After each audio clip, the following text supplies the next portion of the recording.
And hello everybody, and nandito tayo ngayon ulit sa Anime Expeditions, ang tower defense na kinakaadikan. And ngayon, aking iso-showcase sa inyo ay ang Cursed Student. Ang mythic student na kung saan more on DPS, and aalamin natin kung gaano nga ba siya kaganda. Let's go! And we're here again and again and again. Dito na naman tayo sa showcase area at ipapakita natin kung gaano nga ba kalupit ang Cursed Student na mythic unit with Unbound. Pag-aralan natin ang kanyang mga skill. Spirit Bats. Every 20 total stacks of bleed. In this unit's range, nagsusummon siya ng Bat Spirit. So kada bleed niya sa isang tao, in a total of 20 stacks, magsusummon siya ng Bat Spirit. At ang Bat Spirit na yon ay magdi-deal ng 25% of this unit current damage. So 25% ng damage niya ang makukuha ng isang Bat. And ang capacity nun ng Bat Spirit ay 3. So capacity is 3. After the 3 attacks, Bat Spirit will despawn. Okay? Ang next skill naman niya ay ang Cursed Mimicry. So sa Cursed Mimicry, kung sino ang pinakamalapit niyang unit. So every 3 regular attack niya, may follow-up na kopya ng unit na katabi niya, kung ano man ang pinakamalapit sa kanya. Ang follow-up attack damage nun, syempre 100%. Gagayahin niya yun. And plus 40% of the closest unit current damage. So mas buff pa siya. So kumbaga mas mataas pa yung damage niya kumpara dun sa mismong Urig na may-ari talaga ng attack damage na yon. As you can see, yung DPS niya maabot na ng 7k. Dumadagdag yun ng dumadagdag dahil sa stacks ng bleeding. And tignan natin yung mga upgrade ng attacks niya para malaman nyo kung gaano nga ba talaga siya kaganda. Okay, ang upgrade to niya ay only AoE circle area. As you can see, yan ang animation, maganda with bleeding.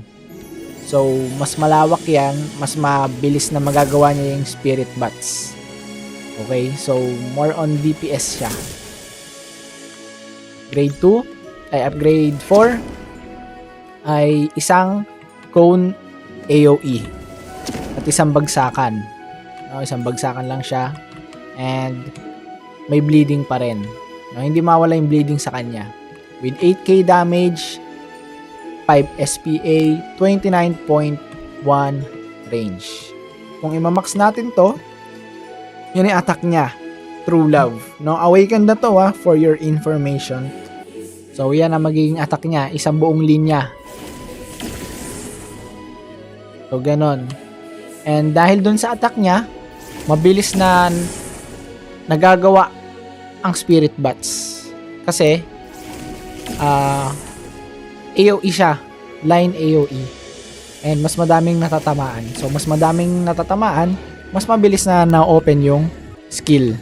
As you can see, tignan ulit natin, nagiging 4 out of 20 stacks na agad.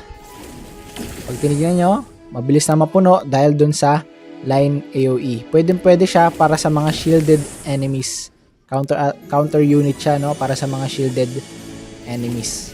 Kasi talagang tuloy-tuloy ang attack niya and umaabot ng over 3 seconds. And syempre may bleeding din.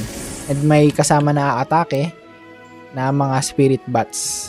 And isa pa doon yung kinokopya niyang mga attack ng pinakamalapit na unit sa kanya. And sa pinakamax na upgrade, meron tayong triple S na stats ng isang unit with 14k damage, 5.8 SPA, and 32 range. So, makikita nyo sa kanyang pag-atake kung gaano nga ba kasakit ang kanyang DPS. Maabot na agad ng 12k, 18k, and still going. So, ganun siya kasakit. 58k, 66. So, dumadagdag dyan yung stacks niya, or siguro hindi nakasama yon, hindi pa natin alam. And ganun siya kaganda, umaabot na almost 100k ang damage niya. with Unbound, okay? Yung equipment niya, syempre, yun pa rin, unit equipment, minus 3% SPA and 1.81 damage. Hindi ko pa siya nare-roll and hindi pa natin na ma-maximize yung damage. So, who knows kung gaano pa kalakas, kataas yung damage na maitataas niya. And kung kayo ay baguhan pa lang dito and gustong gusto nyo makahanap ng maganda at panglaban sa mga infinite story mode, kung nahihirapan kayo mamili ng unit, well, ito na ang sign. Anchor's Student.